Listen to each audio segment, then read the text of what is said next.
متحجرانه را کم و بیش داره. اسلام حکومت یعنی چی؟ حکومت اسلام دیگه چی؟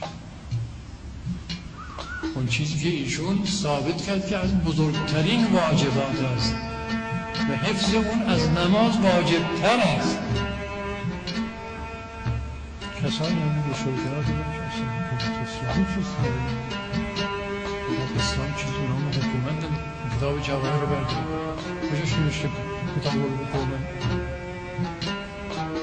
چیزی نداریم.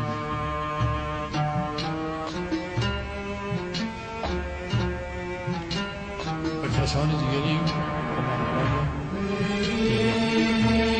مسئله ما مسئله جلوی اتفاقی در جامعه ما مثل خورشید می‌درخشد.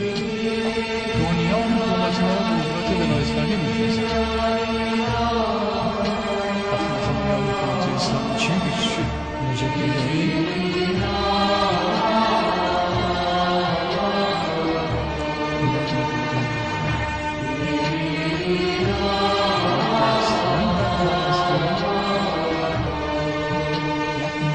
اصلی حکومت ما که برکت خونهای شهدا بهای خونهای شهدای ما تلاش‌های مجاهدین ما و در رأس همه شخص امام است رضوان الله کم کم کاملا میشه.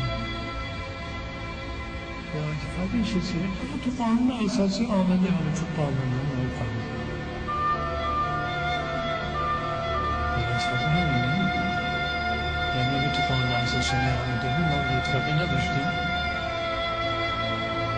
مردم وقتی در مقابل ارتش شاه سینه‌هاشون رو باز می‌کردن میگفتن سرنیزه رو بزن یا تیر بزن، میگفت به دستور امام ولی فقیه به من اجازه.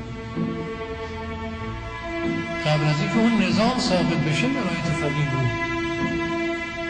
مردم قیامشون بر اساس ولایت فقیه نه چون تو قانون اساسی و همه میدونیم قانون اساسی بالاخره قابل تغییر هست به این شکل بالاخره برمی منزلی نیست. تجدید نظری میشه درش کرد. قانون تجدید نظر کردن کسانی گفتن باید این ماده هست میشه وقتی باطل میشه.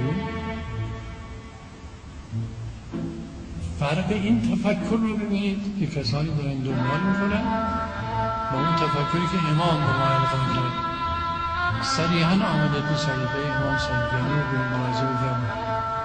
می‌فرماید رئیس جمهور منتخب مردم اگر از طرف ولی فقیه نصب نشود طاغوت است و اطاعت او حرام.